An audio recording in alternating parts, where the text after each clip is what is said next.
Bueno, muy bien. Buenas tardes a todos. Mi nombre es Andrés Cuña.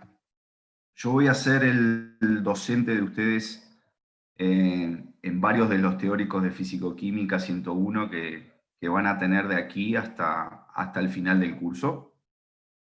Bueno, ustedes ya saben el funcionamiento general de estas clases por Zoom. Yo voy a ir dando la clase.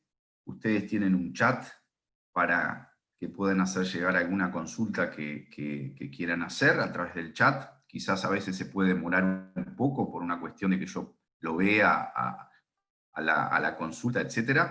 O también, por supuesto, ustedes pueden hacer alguna consulta en forma oral, interrumpiéndome y haciendo la pregunta que consideren. También, por supuesto, ustedes ya saben, tenemos una opción que es a través del aula virtual, donde allí pueden dejar algunas consultas referidas al teórico de físico-química. Bueno, vamos a compartir aquí la presentación.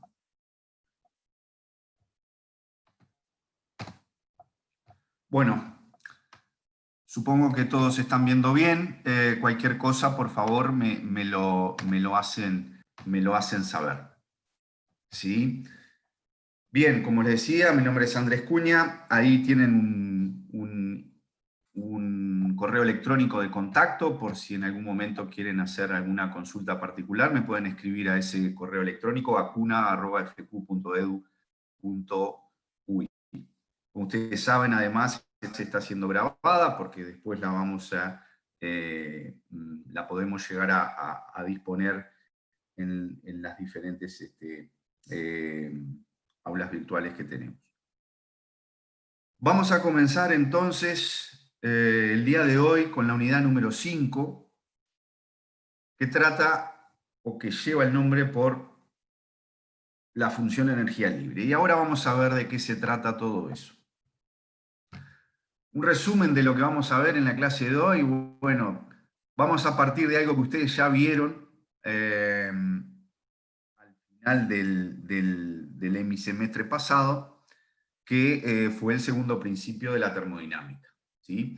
A partir de ahí vamos a ir viendo y estudiando dos nuevas funciones de estado, que son muy importantes, en particular la función energía libre de Gibbs.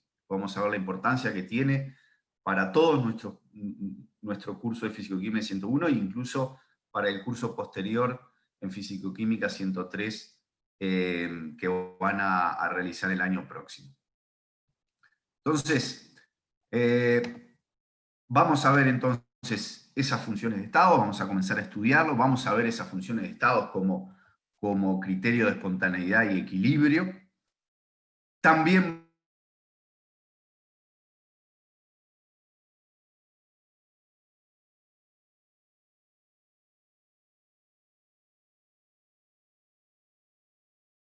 vamos a ver para el caso de la energía, que es el concepto de potencial químico, que van a ver, incluso a partir del próximo teórico, van a ver que vamos a utilizar mucho el potencial químico para establecer las condiciones de equilibrio, ¿sí?, de los diferentes sistemas que estamos estudiando. Pero antes de eso, de ver esas dependencias con la presión y la temperatura, vamos a tener que pasar un poquito por lo que es la ecuación termodinámica de estado.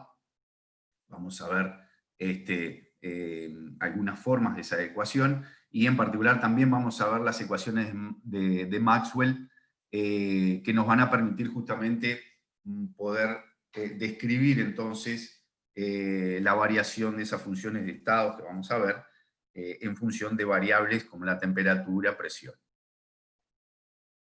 Bien,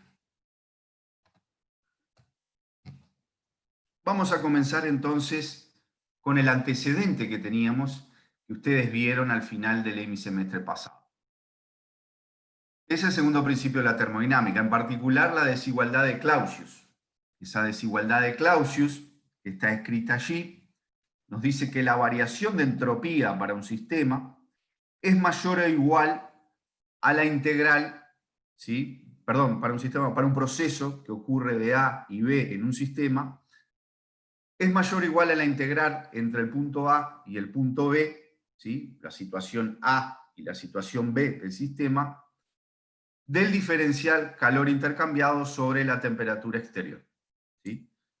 En el caso de que tuviéramos en una situación de equilibrio, ¿sí? Un proceso reversible, nosotros veíamos que se cumplía la igualdad. Ese delta S era igual a esa integral que tenemos acá. Para procesos reales o procesos espontáneos, que le llamamos, procesos irreversibles, se cumplía la desigualdad, o sea que esa variación de entropía era mayor a esta integral que tenemos aquí. ¿Bien? Entonces, ustedes habían visto además que en el caso de un sistema aislado, este diferencial calor era igual a cero. Calor intercambiado es igual a cero para un sistema aislado, por lo tanto, esto se transformaba en que delta S para el sistema aislado era mayor o igual a cero. Y eso habíamos visto que era nuestro criterio de espontaneidad. Nosotros habíamos dicho que si yo para un sistema aislado determino el delta S de un proceso irreversible o proceso espontáneo, ese delta S iba a ser mayor que cero. En el caso de una situación de equilibrio, ese delta S iba a ser igual a cero. Eso era para un sistema aislado. Entonces, eso nos podría servir como criterio de espontaneidad en el caso que estuviéramos estudiando nuestro sistema, nuestro proceso en un sistema aislado. Ahora, eso no es muy práctico de alguna forma porque ustedes saben que la mayoría de los procesos que se dan en la naturaleza y que nosotros estudiamos son procesos abiertos, el sistema está abierto, hay un intercambio con el ambiente. Entonces, habíamos llegado al final en que si consideramos al universo como un sistema aislado, entonces ahí sí podemos decir que el delta S del universo, que es un sistema aislado, tiene que ser mayor o igual a cero. Y por tanto, nuestro criterio de espontaneidad general era que el delta S del universo tiene que ser mayor a cero para procesos espontáneos, o hay una situación de equilibrio cuando el delta S del universo es igual a cero. Muy bien, eso está muy bien, pero nos tropezamos ahí con una dificultad cuando estamos estudiando nuestros sistemas en el laboratorio, en un proceso cualquiera que estamos llevando a cabo, y es que además de la situación y de lo que le pasa al sistema, tenemos que conocer qué pasa con el ambiente para poder calcular ese delta S del universo y así predecir si el proceso es espontáneo o no, o si estamos en una situación de equilibrio. Entonces, ven ahí la dificultad, ¿no? Cuando ustedes hacen un ejercicio de esos que van para el parcial, o en fin, que hacemos en las clases, bueno, uno da las condiciones para calcular ese delta S del ambiente, además del sistema, y por tanto la cosa queda fácil o posible, digamos, para poder calcular el delta S del universo y así predecir la espontaneidad o no de un proceso. Pero en la realidad, en la vida real, no siempre es posible tener información de lo que pasa en ese ambiente. Entonces, tenemos que avanzar un poco más y tratar de llegar, o sería bueno llegar, a una función de estado que en determinadas condiciones al menos me permita predecir la espontaneidad o no, o el equilibrio de un sistema solamente a partir de consideraciones o de datos de mi sistema y no necesitar saber qué le está pasando al ambiente. Entonces, esto que le estoy diciendo ahora es un poco la base y la importancia de estas funciones de estados que vamos a ver ahora. Imaginen entonces que tenemos una situación donde la temperatura exterior es constante, ¿sí? Partiendo de aquella desigualdad de Clausius, cuando tengo temperatura exterior constante, voy a volver un poquito para atrás, esto lo puedo sacar entonces de la integral, me queda delta S multiplicado por temperatura exterior mayor o igual a la integral del calor intercambiado. Por tanto, esa temperatura exterior multiplicado por delta S va a ser mayor o igual al calor intercambiado. Si además pongo la condición de que la presión opuesta es constante, que además se cumple que la presión opuesta es igual a la presión inicial del sistema e igual a la presión final del sistema. No sé qué le pasa en el medio al sistema, pero sí sé que al inicio es igual a la presión opuesta y al final es igual a la presión opuesta. Pongo esa condición. Además de esa condición de presión opuesta constante, pongo la condición de que W' es igual a 0. No sé si ustedes recuerdan a qué le llamamos W'. W le llamamos en términos generales al trabajo en fisicoquímica, y W' era el trabajo que no era el trabajo de expansión-compresión, ¿sí? O sea, el trabajo eléctrico, el trabajo de un campo magnético, el trabajo de tensión superficial, etc. Todo trabajo que no es el trabajo de expansión-compresión, o sea, de el aumento del volumen contra una presión opuesta. ¿Está bien? Entonces, si pongo esa restricción, que todos esos trabajos que no son de expansión-compresión es igual a 0, y que además la presión opuesta es constante, ustedes ya saben que el calor intercambiado en esas condiciones es igual al delta H. Ahora ustedes dicen, bueno, pero estas condiciones, sí, las ponés y son condiciones que más o menos habituales en los procesos que estudiamos habitualmente. Sí, fíjense, temperatura exterior constante. Es algo bastante habitual. Claro, tenemos que considerar también a veces, como todo, ¿no? Digamos así, cuán preciso queremos ser, ¿no? Pero en términos generales, la temperatura exterior en muchos de los procesos que llevamos a cabo en el laboratorio, en una industria, lo que sea, se realizan con temperatura exterior constante. Presión opuesta constante, también, muchas veces, o gran cantidad de veces, los procesos que estudiamos se llevan a cabo abiertos a la atmósfera, por lo tanto allí tenemos una presión constante, o relativamente constante, ¿sí? Insisto, a veces uno puede decir, no, pero la presión varió, no sé, 1 milímetro de mercurio. Bueno, en cierto rango podemos considerar presión opuesta constante. O sea que esto es válido y es importante poder hacer estas consideraciones porque son cosas que realmente se dan. Lo mismo de que no haya trabajo o que podamos despreciar cualquier otro trabajo que no sea el de expansión-compresión. Bueno, ¿qué nos queda entonces en estas condiciones?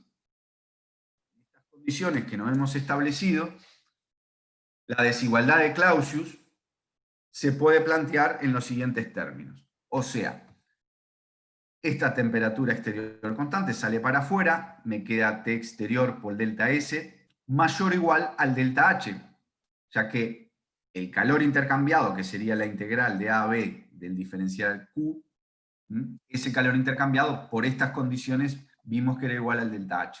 Por tanto, reordenando estos términos, me queda delta H menos T exterior por delta S menor o igual a 0. Insisto, llego a esto teniendo en cuenta que se cumplen estas cosas, que como vimos, como les he comentado, es algo bastante habitual. Entonces, fíjense, tenemos dos funciones de estado que se restan.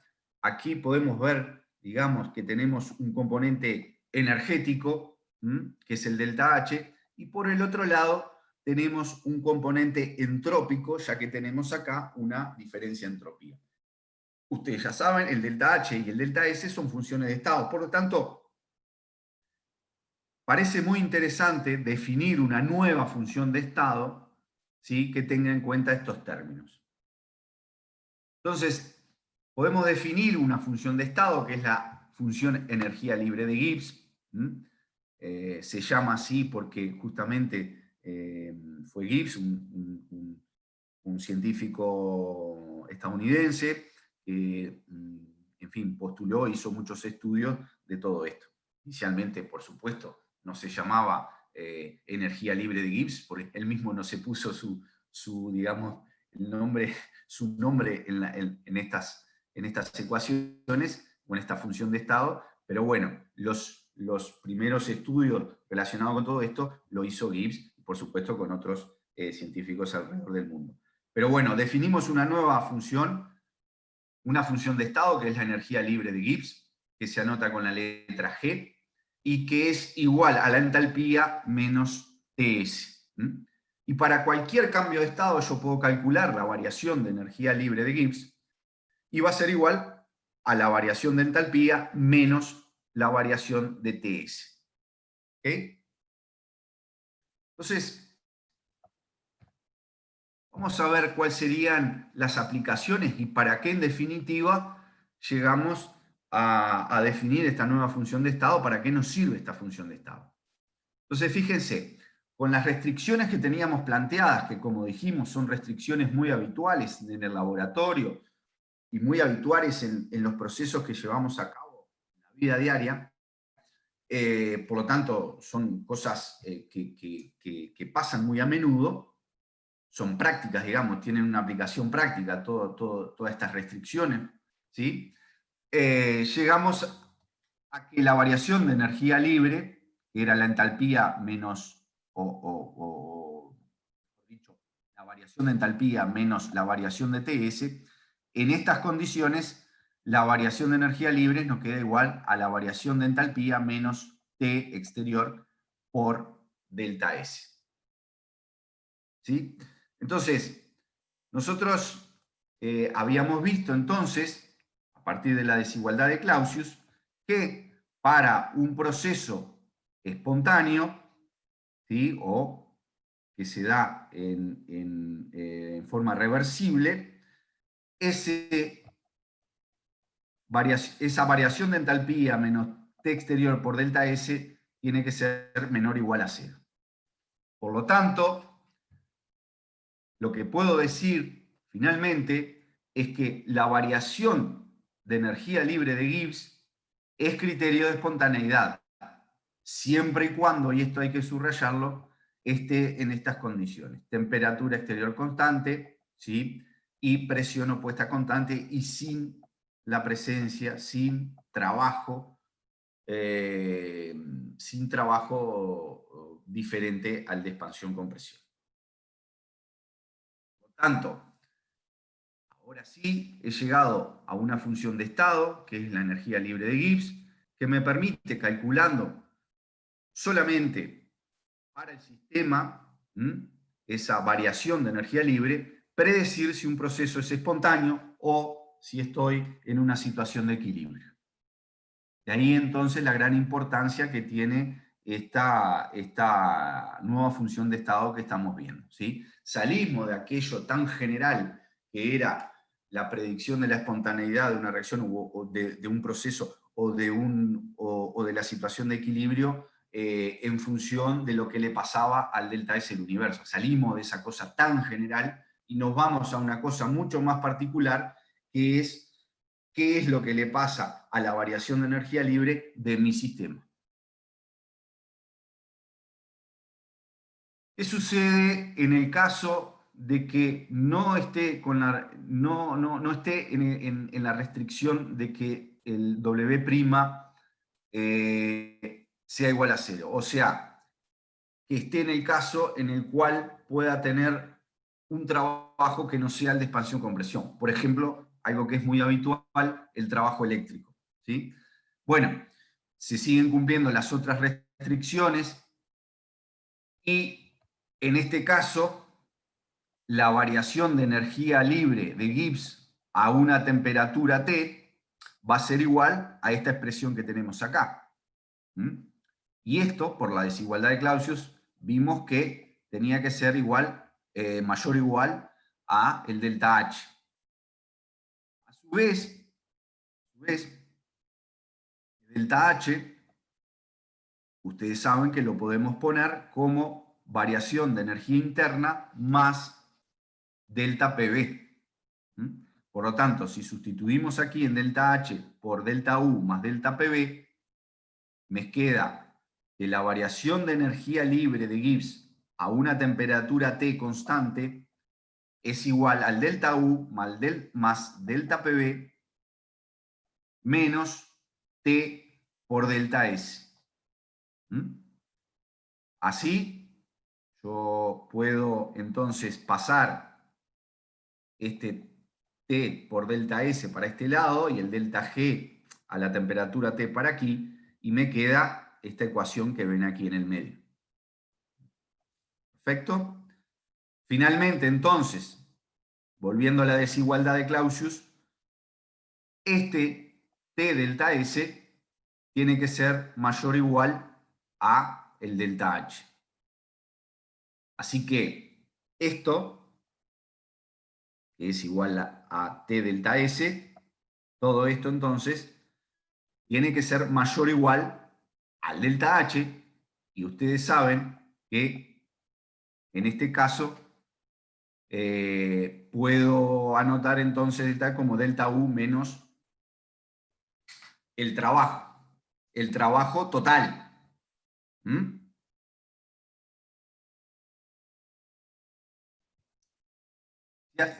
Si a su vez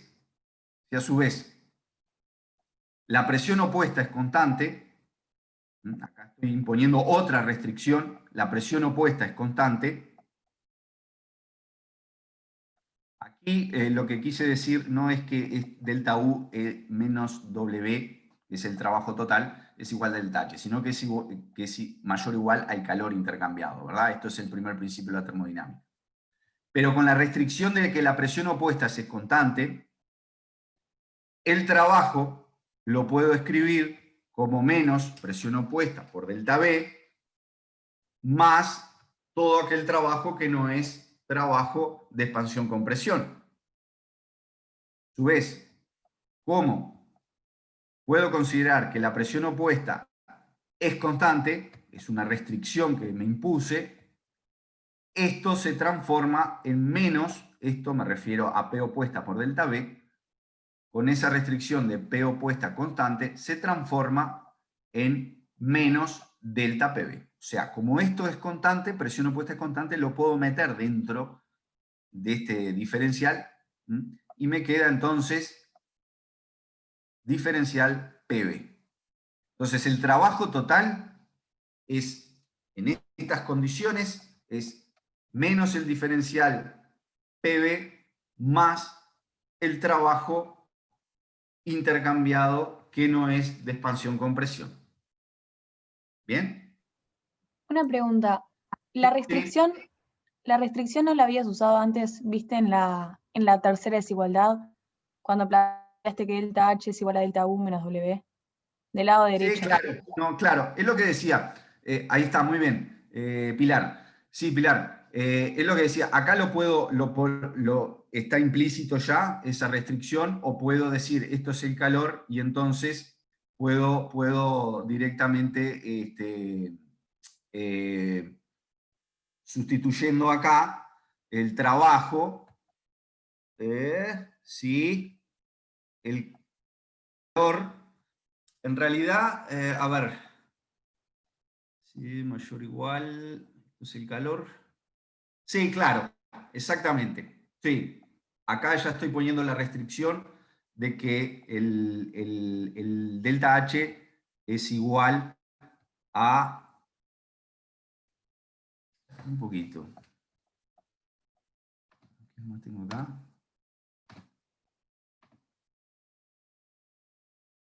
Bien, ya respondió Pilar, pero entonces vuelvo.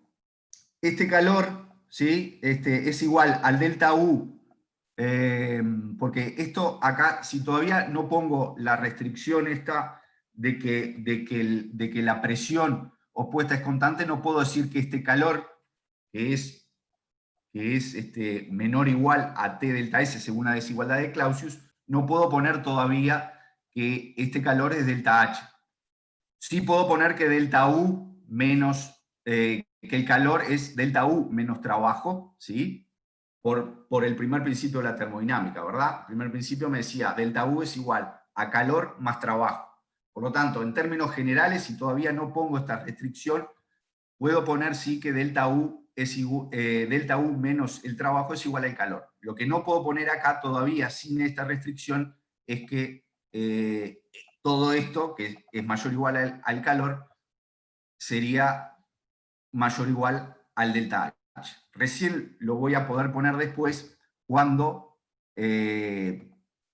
ponga esta restricción de presión opuesta constante, como ya lo habíamos visto en realidad anteriormente. Pero siguiendo con el hilo, entonces, este trabajo, ¿sí?, total, lo sustituyo acá, este menos delta PB más trabajo que no es de expansión-compresión, y en definitiva, cuando sustituyo esto aquí, este delta PB se me va a ir con este menos delta PB. Recuerden que acá tengo un signo de menos también, por lo tanto, este menos con este menos me queda más, y esto me queda menos trabajo que no es de expansión-compresión. En definitiva, este delta PB se me va, ¿sí? Y el delta U, por supuesto, se va con el delta U, y finalmente lo que me queda pasando en limpio es que menos delta energía libre a la temperatura y presión constante, una temperatura y presión determinada constante, va a ser mayor o igual a menos el trabajo que no es de expansión-compresión. Este menos acá en la variación de energía libre a temperatura y presión constante, lo puedo ver no como el estado final menos el estado inicial, sino lo puedo ver como el estado inicial menos el estado final. ¿Se entiende? O sea, esto acá, si considero el signo, sería energía libre inicial menos energía libre final. Ese valor va a ser mayor o igual a menos el trabajo de trabajo que no es el trabajo de expansión-compresión. Por ejemplo, si estuviéramos en un caso de un trabajo eléctrico, sería menos el trabajo eléctrico. A su vez, este menos W' sería, este W' sería el trabajo que no es de expansión-compresión, que se hace sobre el sistema. Por lo tanto, si tiene un signo de menos delante, puedo decir que ese trabajo sería el trabajo que hace el sistema sobre el ambiente y que no es de expansión-compresión. Por eso dice W del sistema, no de presión por delta B, ¿verdad? O sea, es un trabajo que no es el de variación de volumen contra una presión opuesta. Entonces, fíjense que esta variación, menos esta variación de energía libre a temperatura y presión constante, me da lo que sería el máximo trabajo posible de no expansión-compresión que puede realizar el sistema, ¿sí?, y que corresponde, en este caso, a un proceso reversible. Esto es, cuando se cumple la igualdad y estoy ante un proceso reversible, ¿sí?, ese es el mayor trabajo que puede hacer esa variación, energía libre inicial menos energía libre final, es igual, en el caso de un proceso reversible, al máximo trabajo que puede realizar mi sistema. Trabajo que no es de expansión-compresión, como por ejemplo el trabajo eléctrico, que es algo muy habitual y que ustedes van a ver después en este curso y en otro curso de físico-química, van a calcular mucho el trabajo eléctrico posible para un sistema, por ejemplo, para una celda electroquímica. Entonces, cuanto mayor es esa diferencia entre la energía libre inicial y la energía libre final, mayor es la cantidad de trabajo posible que yo puede realizar mi sistema. Entonces, lo que se busca es que tenga un proceso donde la energía libre que hay inicialmente sea muy grande y caiga lo máximo posible. Cuanto mayor es la caída de esa energía libre para un proceso para el proceso, mayor entonces va a ser el trabajo el máximo trabajo que se va a poder obtener de ese proceso.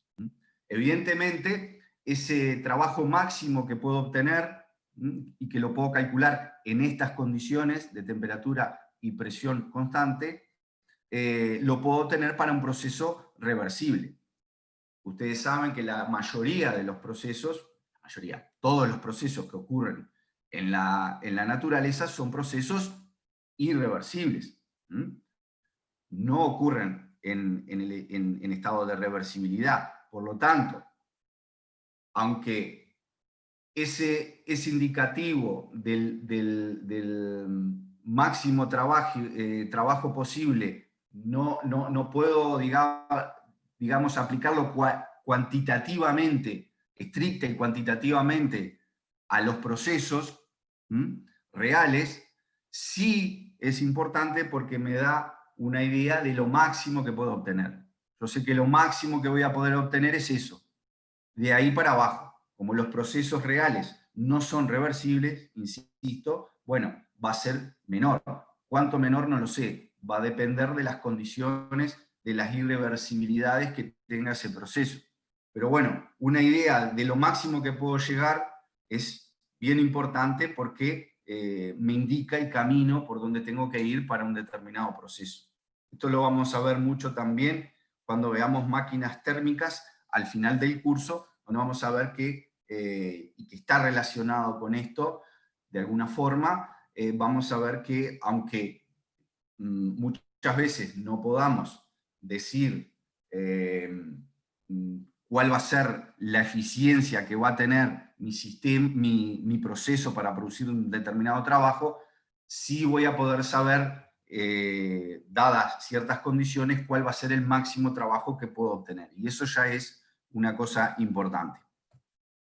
Bueno, como les decía, esto entonces me sirve para, por ejemplo, en el caso de tener un sistema donde se produce trabajo eléctrico, puede ser una celda como la que ven aquí, esta celda, ¿sí? Que produce trabajo eléctrico a partir de las reacciones que se dan tanto en el ánodo como en el cátodo, ¿sí? Esas reacciones de óxido-reducción producen un trabajo eléctrico. Ese trabajo eléctrico, o también aquí en esta pila recargable, ese trabajo eléctrico máximo que puedo llegar a obtener para esa reacción va a estar vinculado entonces, o lo puedo vincular con la variación de energía libre, insisto, en las condiciones de temperatura y presión constantes. No así puedo predecir qué va a pasar, ¿sí?, con el trabajo eléctrico, cómo va a ser cuantitativamente el trabajo eléctrico necesario para calentar, ¿sí?, un sistema. Por ejemplo, esto viene a simular lo que es, o es un esquema de lo que es un calefón, ¿no?, donde tengo agua y que la voy a llevar desde una temperatura inicial, por ejemplo, temperatura ambiente, hasta una temperatura final, pongámosle 60 grados, ¿sí? Bueno, ahí, en ese caso, no puedo vincular directamente el trabajo eléctrico necesario con la variación de energía libre para ese proceso. ¿Por qué?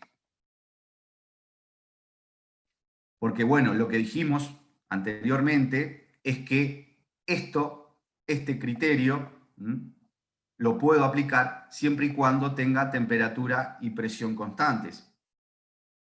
Aquí, en este proceso, donde tengo calentamiento desde una temperatura inicial a una temperatura final, el sistema evoluciona desde una temperatura inicial, que dijimos temperatura ambiente, a una temperatura final que es diferente a esa temperatura. Entonces, aquello de que la temperatura inicial era igual a la temperatura exterior e igual a la temperatura final, no se cumple. Por tanto, estoy fuera de las condiciones de restricciones que había impuesto para poder llegar a esta expresión, o mismo a esta otra expresión que me permitiría establecer al delta G, o vincular el delta G, mejor dicho, con la espontaneidad o el equilibrio en un proceso dado.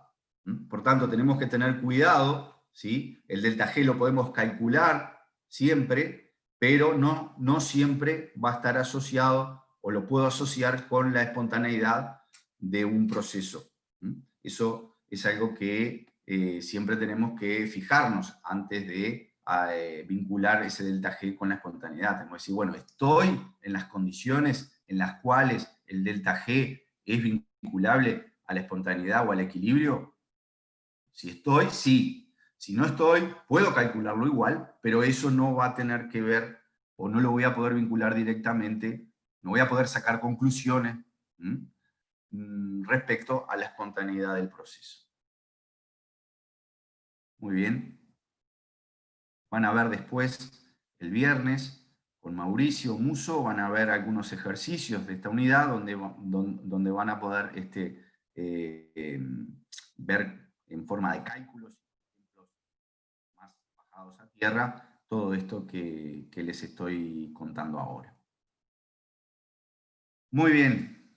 Bueno, un comentario previo antes a pasar a la otra función energía libre, que es la función energía libre de Helmholtz. Decirles que repasar, ¿no?, un poco esto que está bueno tenerlo como una primera visión para un proceso de lo que está pasando con el delta G.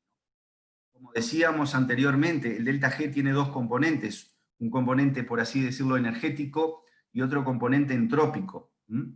Fíjense, si lo estoy utilizando al delta G como criterio de espontaneidad, o sea que estoy en las restricciones de temperatura exterior constante, estoy en presión opuesta constante.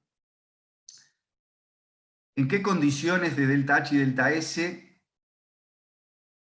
ese proceso va a ser espontáneo? Bueno, vamos a fijarnos. Para que sea espontáneo, nosotros habíamos visto que ese delta G tiene que ser menor o igual a 0, ¿no? Menor a 0 para que sea espontáneo, igual a 0 para que se cumpla el equilibrio. Entonces, fíjense, para que esto sea menor a 0, el delta H, si el delta H es menor a 0 y el delta S es mayor a 0, o sea, para ese proceso el delta H es menor a 0 y a su vez el delta S es mayor a 0, a cualquier temperatura,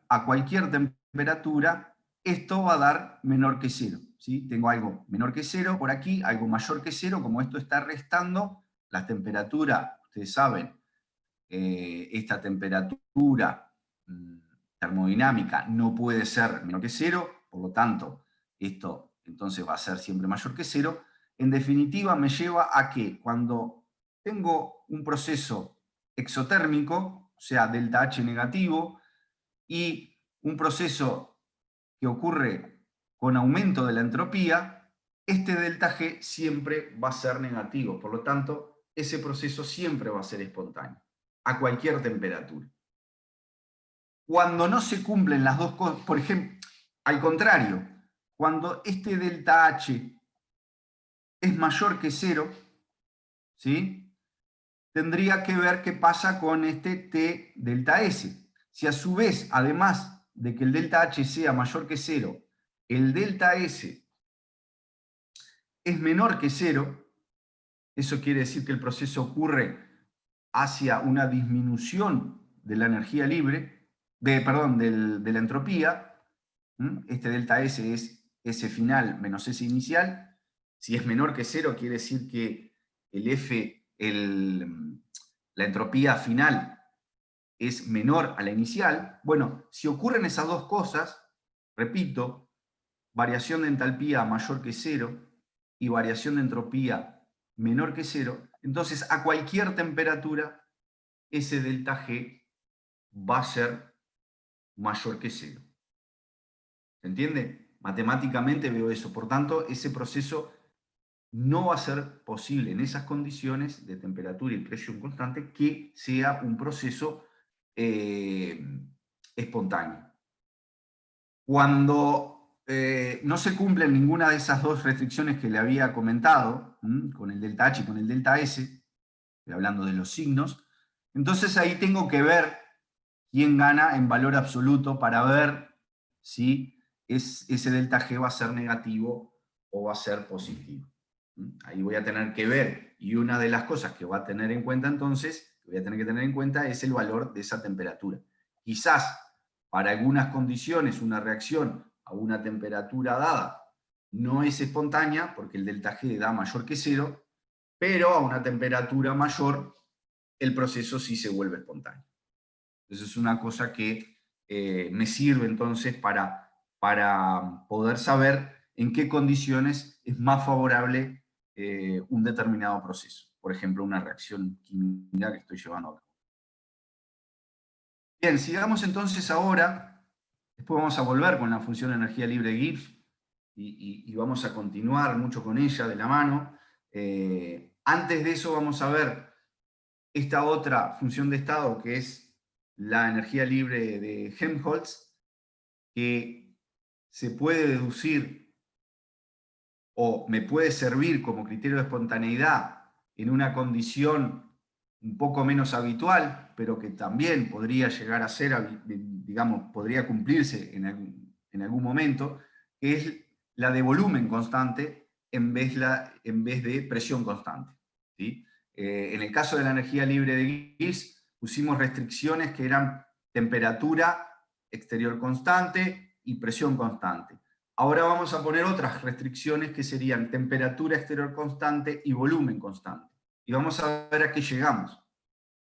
Partiendo siempre de esa desigualdad de Clausius, esa temperatura exterior constante y volumen constante me determina que este T delta S, que va a ser mayor o igual al calor, esto sale acá, ¿no?, de la integral, este T sale de la integral, pasa multiplicando el delta S, y esta integral del diferencial calor me da el calor. El calor es igual al delta U menos el trabajo, que no es de expansión-compresión. ¿Por qué pongo aquí trabajo de expansión-compresión y no pongo otro tipo de trabajo? ¿Por qué no puse calor igual delta U menos trabajo? O sea, todo el trabajo posible. ¿Por qué no incluí también el trabajo de expansión-compresión?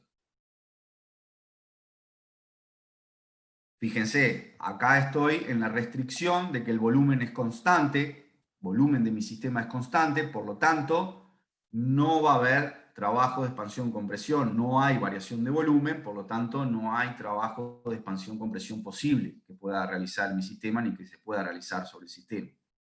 Por tanto, este calor va a ser igual al delta U menos lo que queda de trabajo que no es de expansión-compresión, que son los otros tipos de trabajo, que lo anotábamos con esta W'.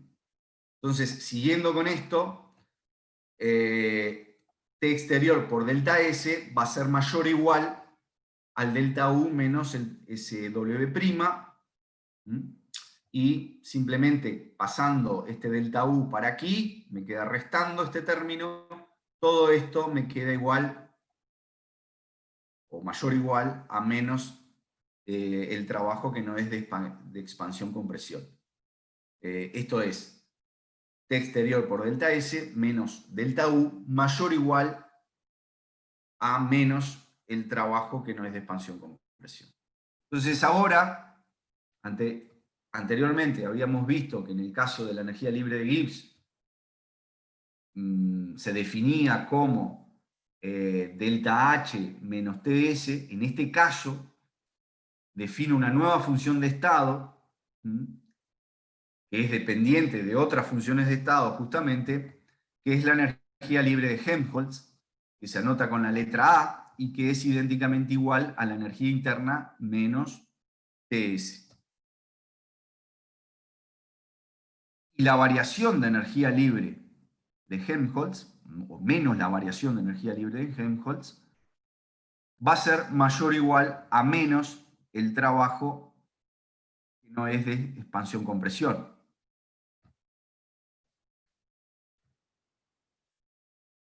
Dicho de otra forma, menos la variación de energía libre de Helmholtz, que se puede ver como energía libre inicial menos energía libre final, va a ser mayor o igual al trabajo realizado por el sistema que no es de expansión-compresión.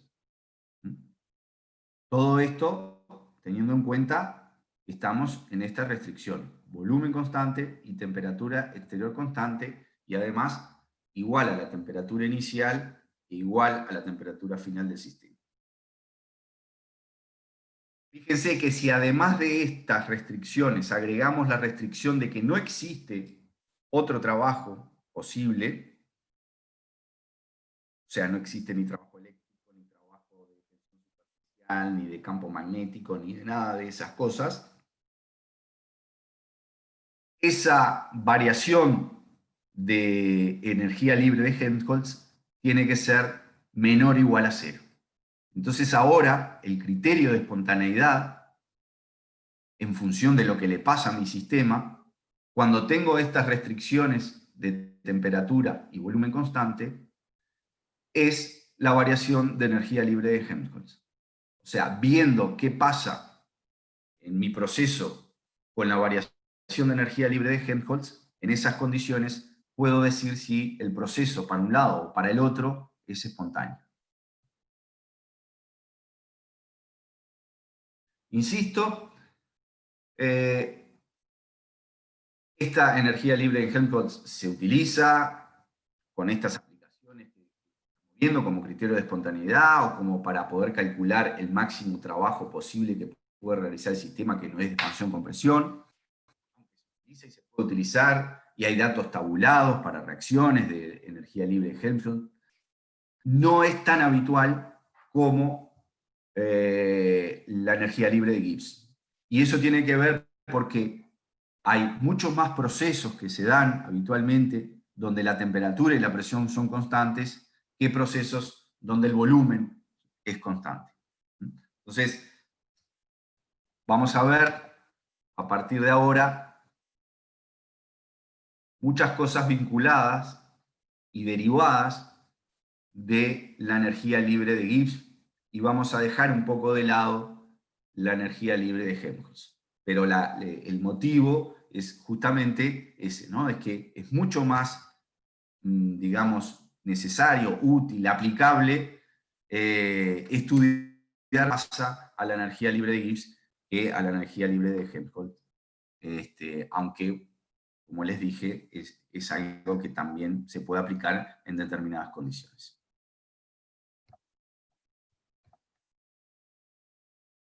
Bien, entonces, antes de adentrarnos a ver qué pasa con la energía libre de Gibbs, cómo varía con la temperatura, cómo varía con la presión, e incluso llegar a definir lo que es el potencial químico, antes de eso vamos a pasar por las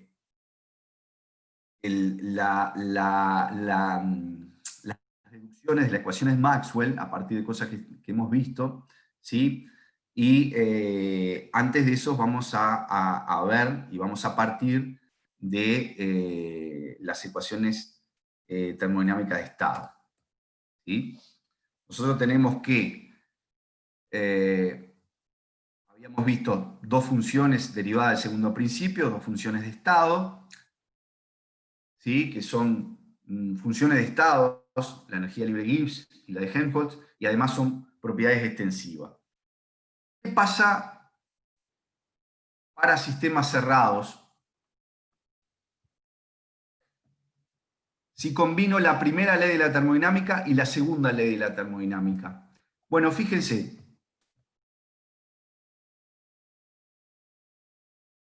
En el caso de la primera ley de la termodinámica, el diferencial energía interna es igual al diferencial calor más el diferencial trabajo. Esto es, digamos, una ecuación general. A su vez, este diferencial trabajo, en el caso que no tenga otro trabajo que no sea el de expansión-compresión, o sea que solamente pueda realizar el sistema trabajo o intercambiar, mejor dicho, el sistema de trabajo de expansión-compresión. Y para un proceso reversible, esto va a ser igual al diferencial calor menos P de B. ¿Está bien? Bien. Entonces, yendo a la segunda ley de la termodinámica, para un proceso reversible, el diferencial calor es igual a T delta S. Recordemos, vamos a recordar nuevamente, siempre es bueno volver un poco atrás en esto para uno saber de dónde viene esto, ¿no? Esto viene de aquella desigualdad de Clausius. La desigualdad de Clausius me decía que el diferencial calor era mayor o igual, T delta S era mayor o igual al diferencial calor. Por lo tanto, cuando estoy en condiciones de un proceso reversible, es cuando se cumple. Aquí estoy diciendo que el proceso es reversible, por lo tanto, es válido que ponga diferencial calor igual a T delta S. Simplemente ahora, sustituyendo este diferencial de Q por T delta S, me queda entonces diferencial energía interna igual a T delta S menos P de B. Entonces, esta es una de las formas de la llamada ecuación fundamental de la termodinámica. Tiene un nombre bastante pomposo porque me permite calcular entonces cómo va a variar la energía interna en función de propiedades macroscópicas y medibles del sistema, como la temperatura, la presión, el volumen. Otra forma de la ecuación fundamental de la termodinámica se puede obtener partiendo de la definición de energía libre de Gibbs, que era entalpía menos TS, y, mejor dicho, de la definición de entalpía, que me decía que el diferencial entalpía es igual al diferencial energía interna más diferencial PV. En esas condiciones, entonces, yo puedo decir que este diferencial G es igual a esto, aplico diferenciales aquí y aquí, y bueno, simplemente puedo expresar este diferencial de esta forma, ¿no? Este menos diferencial TS como menos S de T menos E de S. A su vez, el diferencial energía libre lo puedo expresar, este delta H lo puedo poner, como lo tengo aquí, du más delta PB, du más delta PB, menos DTS, lo que tengo aquí, y en definitiva, acá ordenando, haciendo esto, o sea, este menos DTS lo pongo aquí, como menos S de T menos T de S, y a su vez este delta PB lo pongo como B de P más P de B, ¿correcto? Bien. Y entonces, esto, acá se me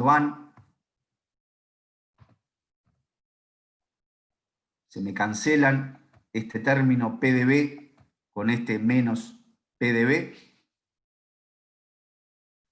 y me queda en definitiva, este TDS se me cancela con este menos TDS y en definitiva el diferencial energía libre me queda igual a menos S dt más BDP, que es lo que tengo acá.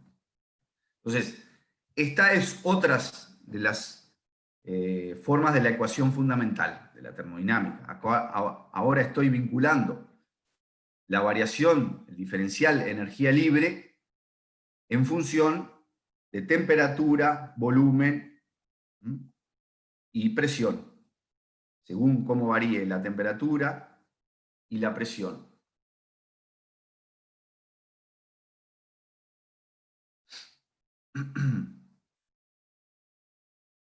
Bien.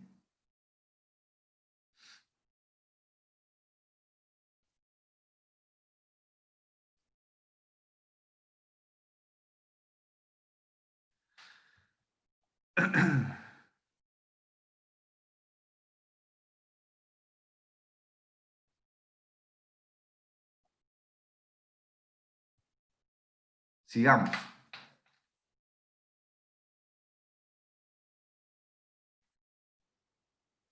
Como ustedes recuerdan, para las funciones de estado, un repaso de matemáticas, para las funciones de estado, que son funciones con diferenciales exactas, se cumple que el diferencial de la función, de una función cualquiera, que tiene como variables x, x e y, esa variación de la función, cuando varía x e y a la vez, se puede expresar para este tipo de funciones, se puede expresar como la derivada de la función con respecto a una de las variables, como por ejemplo x, cuando la otra variable permanece constante, más el incremento, ¿sí?, la variación de esa variable, en este caso x, más un término que es la derivada de la función con respecto a y, cuando x es constante multiplicado por el diferencial y.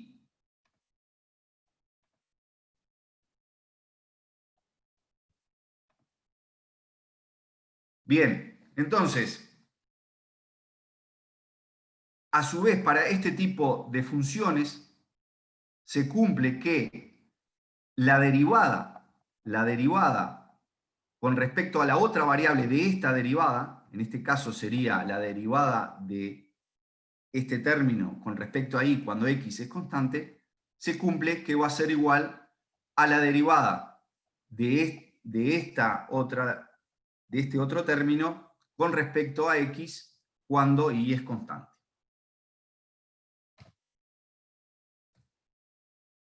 Entonces, si tenemos a la energía libre como función de la temperatura y la presión, puedo expresar el diferencial energía libre como, teniendo en cuenta que es una función de estado y por lo que vimos anteriormente, la derivada de la energía libre con respecto a la temperatura a presión constante por el diferencial temperatura más la derivada de la energía libre con respecto a la presión a temperatura constante por el diferencial presión.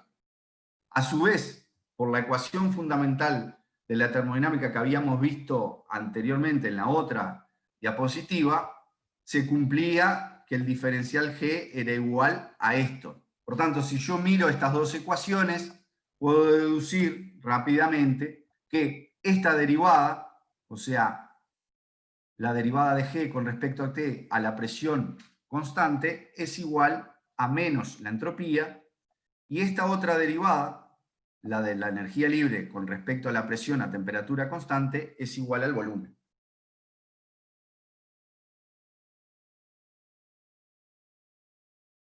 A su vez, por la propiedad que vimos vimos ese repaso matemático, vimos que se cumplía que esta otra derivada, ¿sí? La segunda derivada, es igual a esta otra. Esto es,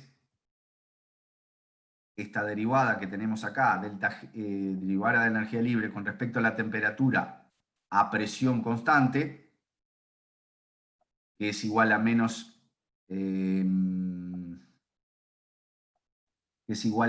S, ¿sí? Y esta derivada, que es igual al volumen, la derivada de la energía libre con respecto a la presión a la temperatura constante es igual al volumen. Como se cumple esto, entonces, si sustituyo menos S y volumen aquí, aquí y aquí, me queda que la derivada o menos la derivada de la entropía con respecto a la presión a la temperatura constante va a ser igual a la derivada del volumen con respecto a la temperatura a presión constante. Esta relación o ecuación de Maxwell, que se llama, es bien importante porque nos permite ver cómo varía algo tan, a veces que parece tan abstracto como es la entropía, con respecto a la presión. Te dicen, bueno, ¿cómo va a variar la entropía con respecto a la presión a temperatura constante? Bueno, uno a veces rápidamente no puede deducir eso, ¿no? Sin embargo, y calcularlo, ¿no? Y sin embargo, si yo sé que esto es igual a la derivada del volumen con respecto a la temperatura, que son cosas medibles,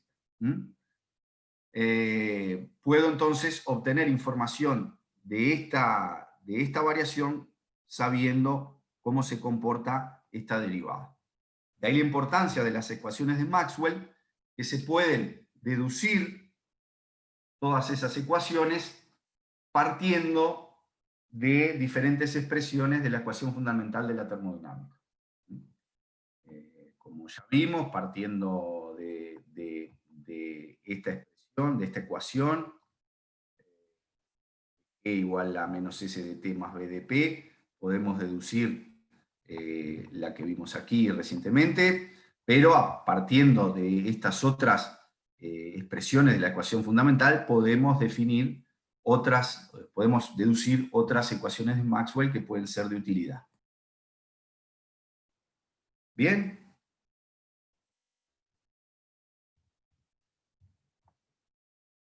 Bueno, entonces, ahora vamos a continuar viendo qué pasa, ¿sí?, con la energía libre en función de la temperatura y de la presión. Antes de eso quería un comentario, creo que tenía,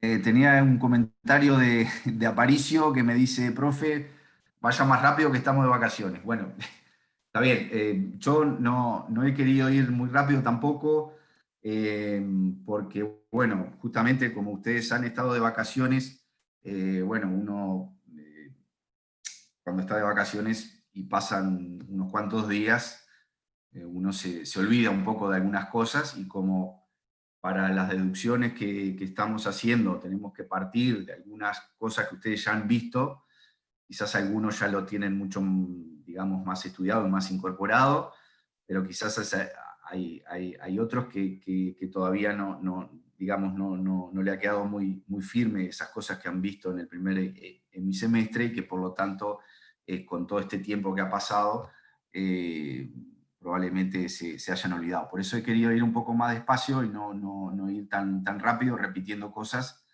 porque me parece que así se va, digamos, van entrando un poco mejor en calentamiento con esto del estudio.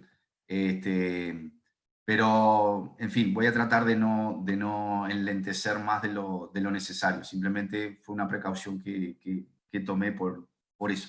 Así que, bueno, los que más o menos están ahí ya con esto digamos, que lo recuerdan perfectamente, bueno, les pido disculpas, pero por el resto voy a tratar de ir paso a paso. Después, en los próximos teóricos, quizás ya vamos a ir un poco más rápido con algunas cosas, porque bueno, ya ustedes van a tener más presencia de lo que están viendo.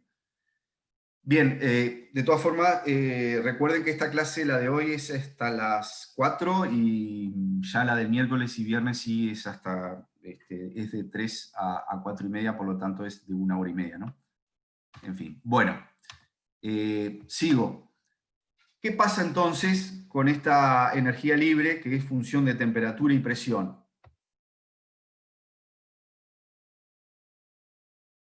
Como vimos, se puede escribir de esta forma, ¿sí?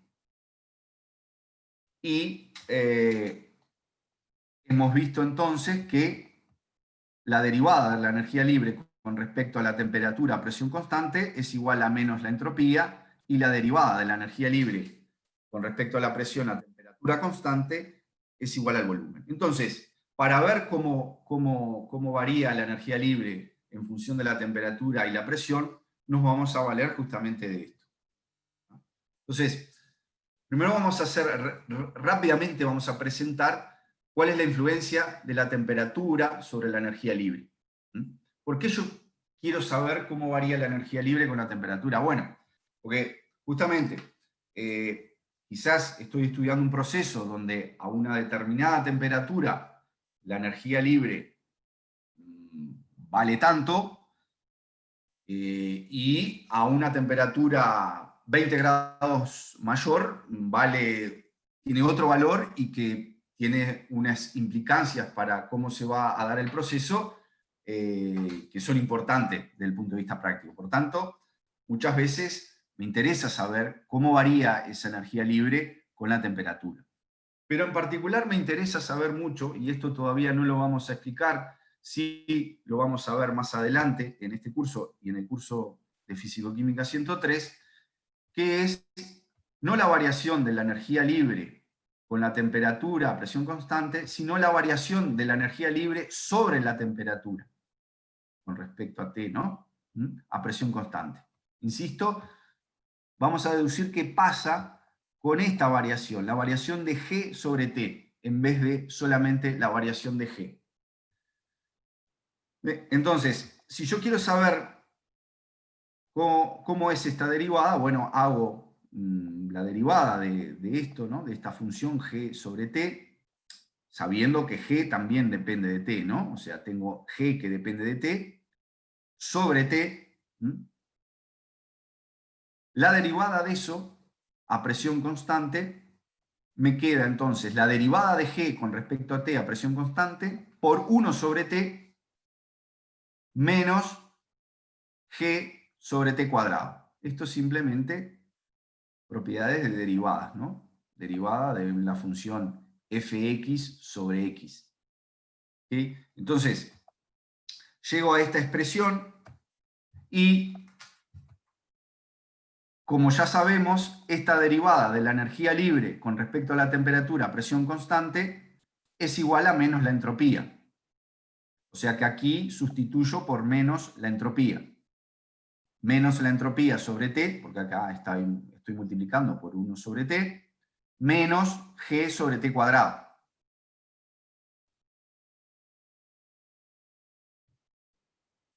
Finalmente, puedo llegar a la expresión más comúnmente conocida de la ecuación de Gibbs-Helmholtz, que me dice cómo varía la función G sobre T respecto a la temperatura a presión constante, y es igual a la entalpía sobre menos la entalpía sobre T cuadrado. ¿Cómo llego de aquí a aquí? Bueno, sé que la energía libre, por definición, es igual a entalpía menos TS, y bueno, simplemente aquí para hacer esta resta, multiplico ¿verdad? Por T acá y acá, me queda ST sobre T cuadrado, y bueno, habiendo sustituido G por entalpía menos TS, hacen cuentas y eso, en definitiva, les va a dar menos entalpía sobre T cuadrado. Entonces, si yo quiero saber qué pasa con la variación de energía libre sobre T y la temperatura, bueno, haría la integral del diferencial delta G sobre T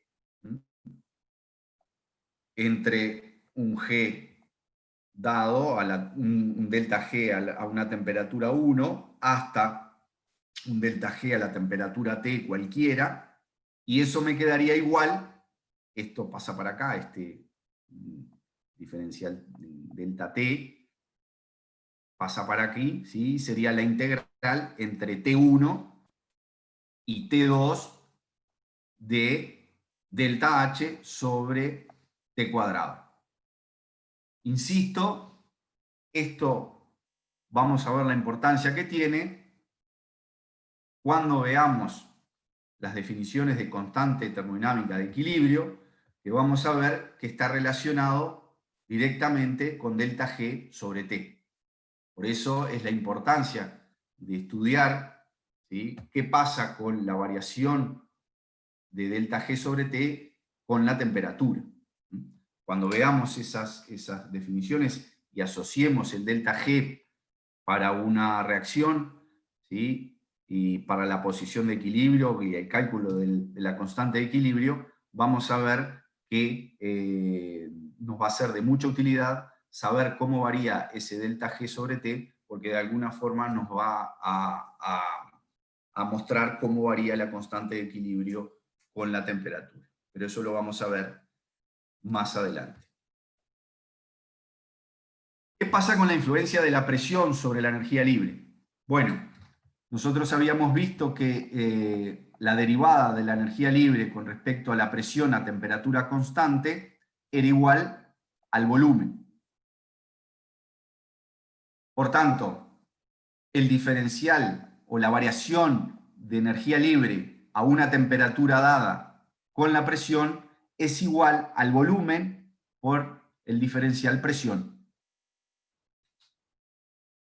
Si yo quiero saber cuánto vale la energía libre a una presión dada, lo que hago es integrar este término entre G0, G supra 0 y G, que es la incógnita que tengo. G sería la energía libre a una presión que quiero saber. Esta integral va a ser igual a la integral entre P0, P supra 0 y P de volumen por diferencial P. Entonces, esto me queda como energía libre a la temperatura T y a una presión P. Acá, para ser más, digamos, prolijos, tendríamos que haber puesto un supra P aquí para indicar que no sabemos qué es la energía libre a esa presión desconocida P, menos la energía libre a esa misma temperatura, pero a una presión que le llamo presión estándar. Esa presión estándar, o P supra 0, generalmente se asigna un valor de 1 bar. Antiguamente también se le asignaba el valor de 1 atmósfera, pero ya más acá en el tiempo, la IUPAC se ha encargado de definir el estado estándar como la presión, con la presión de 1 bar.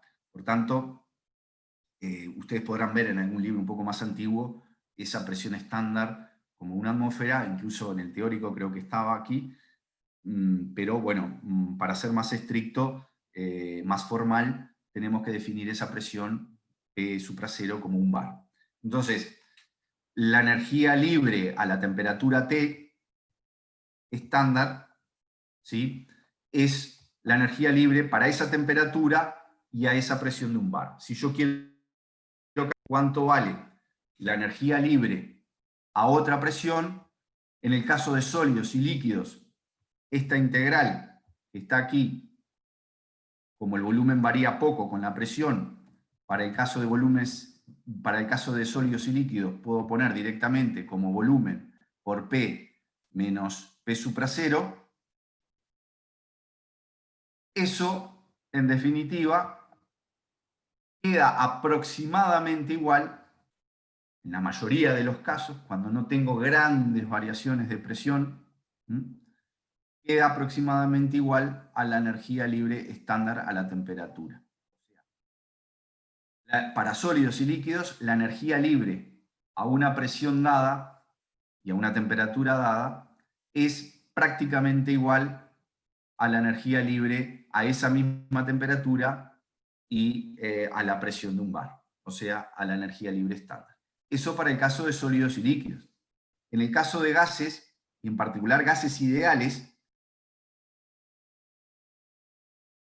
esta expresión que estoy integrando, en el caso del volumen, lo puedo poner como nRT sobre P. ¿Sí? Esto es la ecuación general de los gases. P por B igual a nRT, B igual a nRT sobre P. Entonces integro entre el valor 1, que es un bar, que es la presión estándar, y la presión P. Y me queda entonces que la energía libre a la temperatura T y a la presión P es igual a la energía libre estándar más nRT logaritmo neperiano de P. El nRT sale de la integral porque son cosas constantes que no dependen de la presión. A su vez, si yo quisiera, podría, para esta sustancia, escribir, para este gas ideal, escribir la energía libre molar. Simplemente lo que hago es dividir por el número de moles, todos los miembros de un lado y del otro de la igualdad, y me queda entonces la energía libre molar a una presión P es igual a la energía libre molar estándar más RT, logaritmo neperiano de la presión. Bien, hasta acá hemos visto cómo varía la energía libre con la presión y con la temperatura. No hemos dicho nada, e incluso hay que resaltarlo, estamos viendo sistemas o estudiando sistemas donde la composición no variaba, ¿sí? Y teníamos una única fase. Ahora vamos a ver qué pasa con sistemas que tienen una composición variable, aunque aún nos vamos a restringir a una sola fase. Entonces, en ese caso, la energía libre de Gibbs va a ser una función no solamente de la temperatura y la presión, sino que además, cuando tengo composición variable en el sistema, cuando tengo más de un componente, voy a tener una variación de la energía libre según el número de moles de cada uno de los componentes que tenga.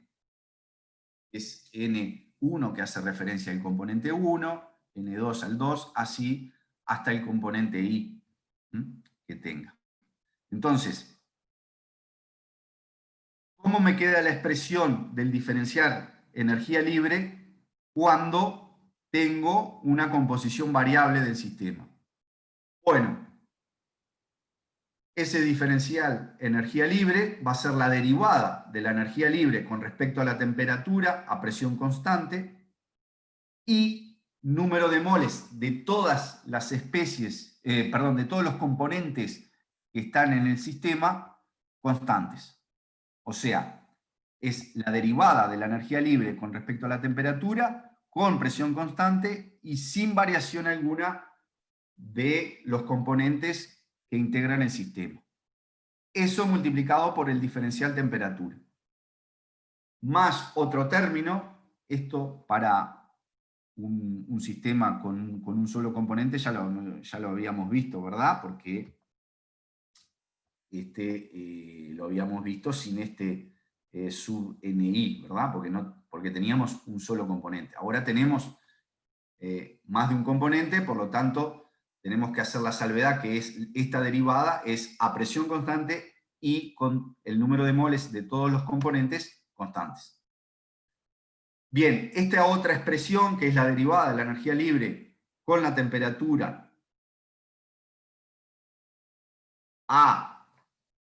perdón, acá hay un error, disculpen, acá es derivada de la energía libre con respecto a P, ¿sí? Perdón, disculpen, insisto, derivada de la energía libre con respecto a P, a temperatura constante, y número de moles de todos los componentes constantes, multiplicado por el diferencial presión.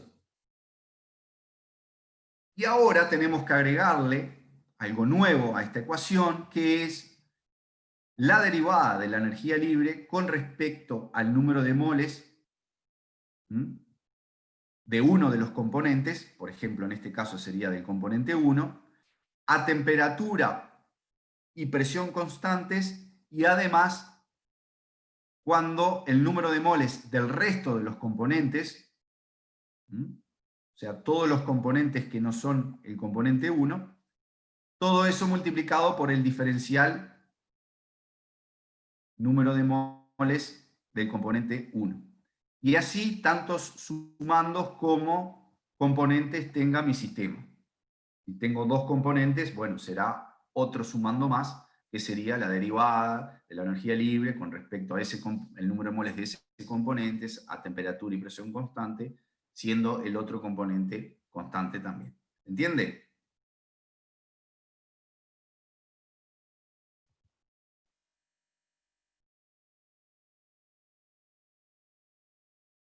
Bien.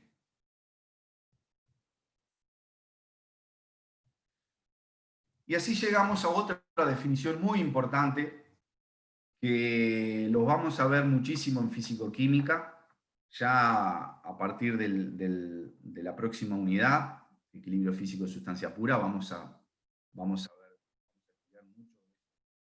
temas en base a lo que pasa con el potencial químico de los componentes.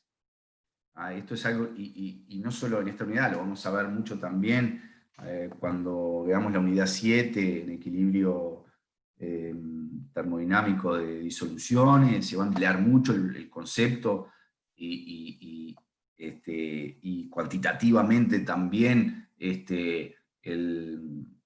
potencial químico. Por tanto, es muy importante saber en algún momento de dónde salió eso y cuál es, digamos, el origen de toda esa definición, porque después uno lo empieza a utilizar mucho y llega un momento que dice, pero pará un poquito, sí, está todo bien, esto es como muy abstracto, analizo todo en función de los potenciales químicos, pero ¿realmente dónde salía esto? Llega un momento como que es algo que alguien lo inventó y que, porque además muchas veces permite fácilmente discernir situaciones de equilibrio o de no equilibrio de un sistema solamente trabajando con los potenciales químicos.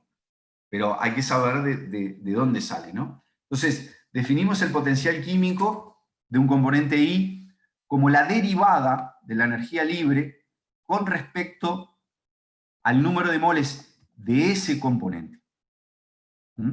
Siendo la temperatura, la presión y el número de moles del resto de los componentes constantes. Es muy importante quedarnos bien con esta definición, porque vamos a ver que el potencial químico tiene esta definición, y no la de potencial químico es igual a energía libre sobre el número de moles. Eso después vamos a ver que es en algunos casos determinados se cumple eso. Pero cuando tenemos más de un componente, tenemos que tener en cuenta que el potencial químico se define como la derivada de esa energía libre con respecto al número de moles de ese componente, siendo temperatura, presión y el resto de los componentes constantes. Dicho de otra forma, esto quiere decir que no es lo mismo el potencial químico que va a tener un componente determinado cuando está solo, por más que sean igual el número de moles, no va a ser lo mismo a cuando está solo, a que cuando está acompañado, por así decirlo, está metido en un sistema que es una mezcla de componentes. ¿Sí?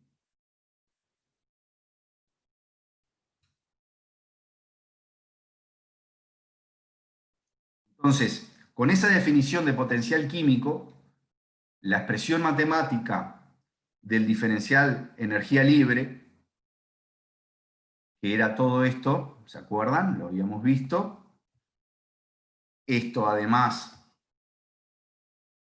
es menos entropía, anterior a todo esto.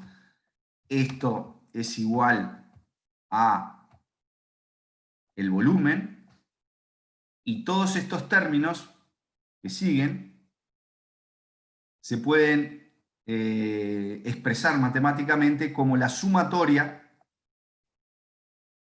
para cada uno de los componentes del potencial químico, que ya vimos cómo se define, por el diferencial número de moles de ese componente. Entonces, si hay dos componentes, sería el potencial químico del componente 1 por diferencial número de moles de ese componente, más el potencial químico del componente 2 por el diferencial número de moles de ese componente 2. ¿Bien?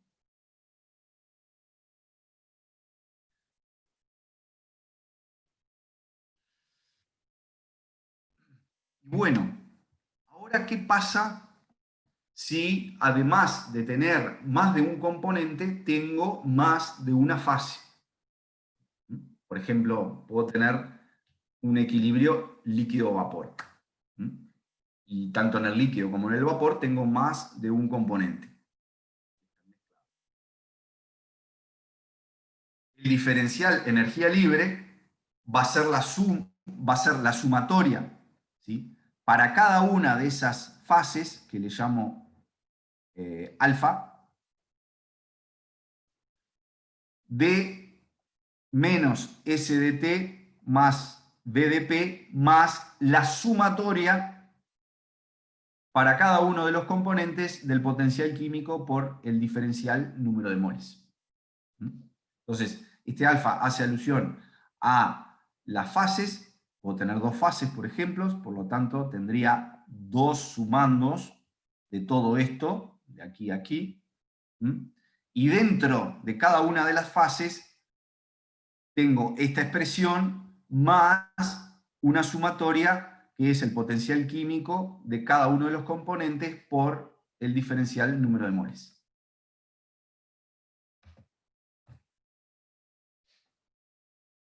Y entonces, vamos a ver, recuerden que cuando la variación de energía libre de Gibbs podía ser utilizada como criterio de espontaneidad o equilibrio. Cuando tengo temperatura exterior constante, y esa temperatura exterior es igual a la temperatura inicial, igual a la temperatura final. Cuando tengo la presión opuesta constante, ¿sí? Y presión opuesta igual a la presión inicial, igual a la presión final.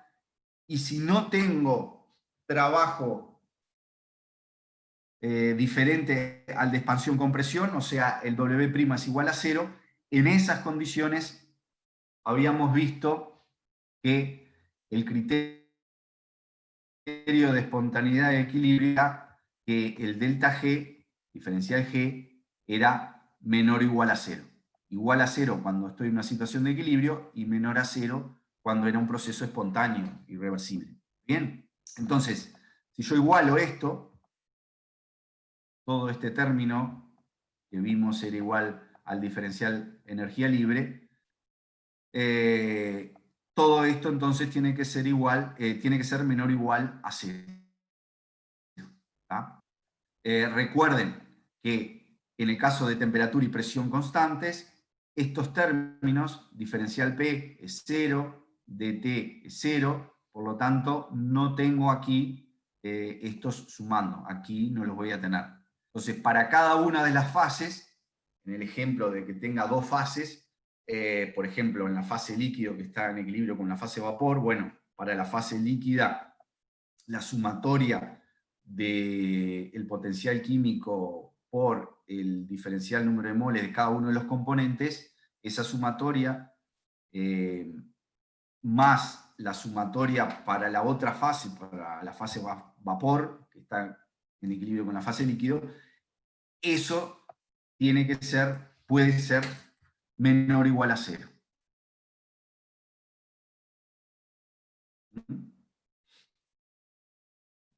Bien, entonces poco a poco vamos viendo cómo el potencial químico en determinadas condiciones nos puede decir, hablar, digamos, mostrar cómo, cuál es la situación, si estoy en una situación de equilibrio o estoy en una situación donde se va a favorecer que el sistema evolucione hacia un determinado estado final.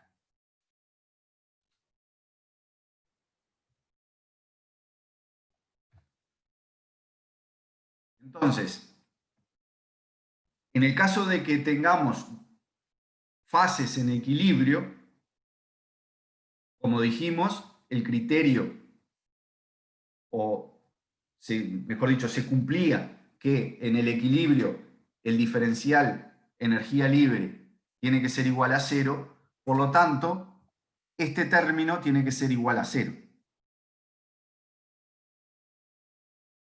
Suponiendo dos fases, la fase alfa y la fase beta, entonces esta expresión me queda igual a la sumatoria de potencial químico en la fase alfa por diferencial número de moles para cada uno de los componentes, que se anota aquí con la letra I, más el potencial químico en la fase beta por el diferencial número de moles de cada uno de los componentes. Y todo eso tiene que ser igual a 0. Cuando estoy en un sistema cerrado y tengo ese equilibrio entre dos fases, por ejemplo, equilibrio líquido-vapor, en un sistema cerrado, el cambio en el número de moles de uno de los componentes en la fase alfa tiene que ser igual a menos el cambio del número de moles de ese mismo componente en la fase beta. Es decir, como no se puede, el sistema cerrado, no se puede escapar, no puede entrar ni salir nada de ese sistema, no puede salir, no pueden ingresar ese componente ni salir del sistema, solamente pueden a la otra, tampoco hay reacción química, estoy en el caso donde no hay reacción química, por lo tanto, lo que varía en una de las fases tiene que variar lo contrario en la otra fase. Esto es, si estoy estudiando, por ejemplo, un equilibrio líquido-vapor, bueno, si me disminuye la cantidad de uno de los componentes en el líquido, en la misma proporción tiene que aumentar en el vapor, o viceversa.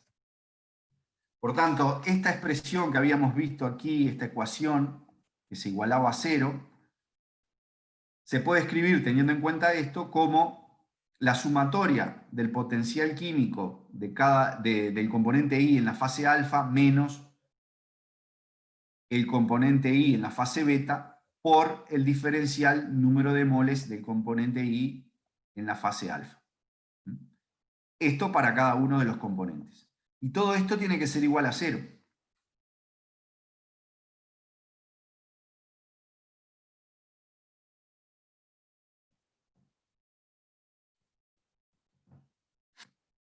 ¿Está bien? Entonces, fíjense que para que esto sea igual a 0, este término aquí, que tengo aquí, la resta de los potenciales químicos de un componente, de cada uno de los componentes en las dos fases, tiene que ser igual a 0 para que toda esta expresión sea igual a 0.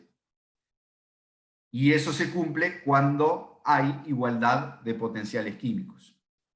O sea, el potencial químico del componente I en la fase alfa tiene que ser igual al potencial químico de ese componente en la fase beta.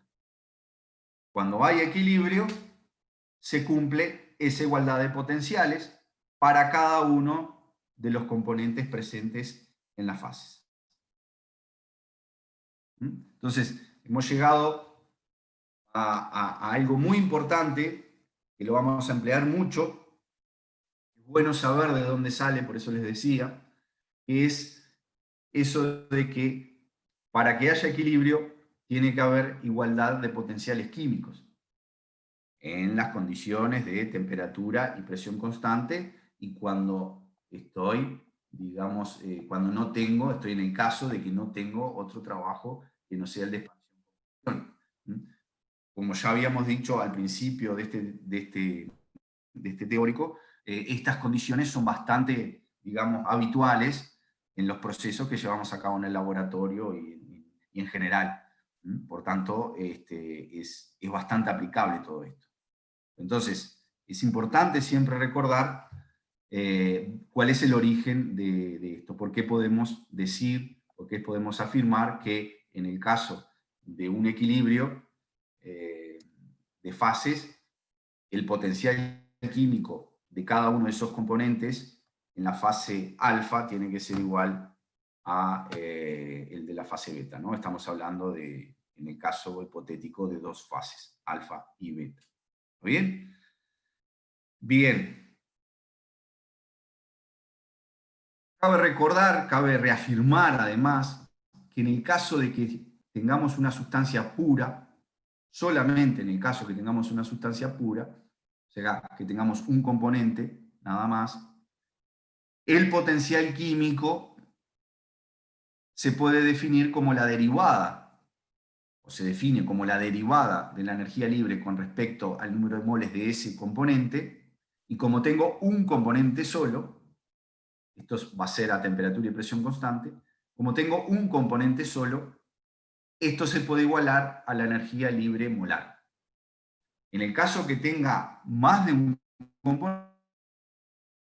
componente, yo no puedo igualar el libre molar al potencial químico. Eso puede ser un error habitual, es normal además confundir esto, pero es importante que lo tengan en cuenta. No es lo mismo, por ejemplo, si tengo una energía libre para una sustancia de 10 con 5 moles. La energía libre molar, si la sustancia, si tengo la sustancia pura nada más, es 10 sobre 5, 2. ¿Sí? Sin embargo, si tengo la misma cantidad de moles, yo no puedo calcular el potencial químico, la misma cantidad de moles de esa sustancia, pero en una mezcla con otros componentes, yo no puedo decir que la energía libre, mejor dicho, que el potencial químico es igual a esa energía libre, y puedo decir que es 10 sobre 5 también. No lo puedo hacer porque el potencial químico, en ese caso de componente, cuando forma parte de una mezcla, depende de qué entorno tiene.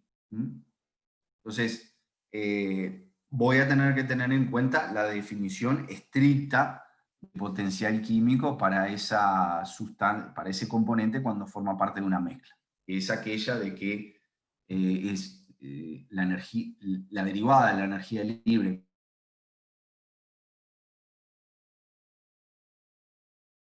y el resto de los componentes es constante. Pero bueno, para una sustancia pura puedo definir el potencial químico como la energía libre molar. Y puedo calcular la energía libre, por supuesto, como el número de moles por esa energía libre molar. Bien, ahí está recuadrado y enfatizado en qué condiciones se cumple esto.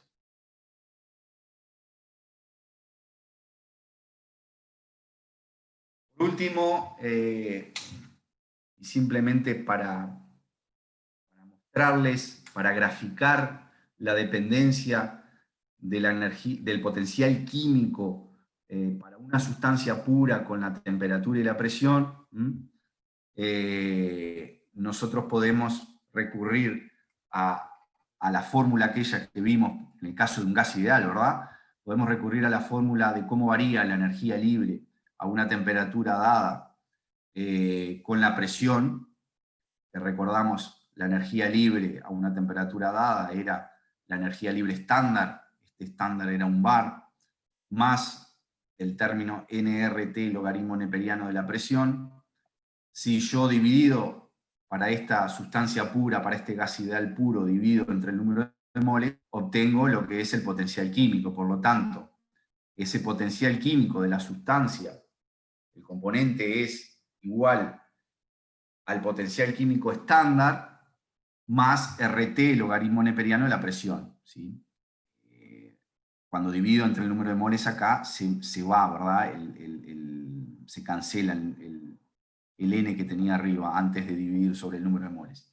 Entonces, la expresión final de la variación del potencial con la presión, potencial químico a una temperatura dada, es igual al potencial químico estándar a esa temperatura más RT, logaritmo neperiano de la presión. ¿Bien? Entonces, aquí lo que mostramos en el gráfico es cómo varía la diferencia de potencial químico, el potencial químico a una presión P menos el potencial químico estándar, que es a la presión de un bar. Lo grafico acá en el eje Y, y acá lo que grafico en el eje X es la presión. Entonces, fíjense cómo es esta curva, cómo varía. Aquí yo podría ver, predecir cómo va a ser esa variación, esa resta de potenciales químicos, dependiendo de la temperatura. Es muy interesante ver cómo, cuando varío la presión, por ejemplo, un bar, por ejemplo, de 2 a 3, aquí, por ejemplo, en 2, presión de 2 bar, si esto fuera la presión en bares, la presión de 2 bar, voy a la curva y tendría un valor, ¿sí?, de potencial químico menos el potencial estándar, ¿no? Voy de 2, situación inicial de esa presión, y acá tendría el valor que me daría de potencial, de resta de potenciales. Eso me daría para una temperatura, sería función de la temperatura. Si yo despejo de acá, ustedes ven incluso acá en el eje Y, que esta resta me da en función de cuál es la temperatura. Cuando yo paso, por ejemplo, aumento la presión a 2 bares, estoy cambiando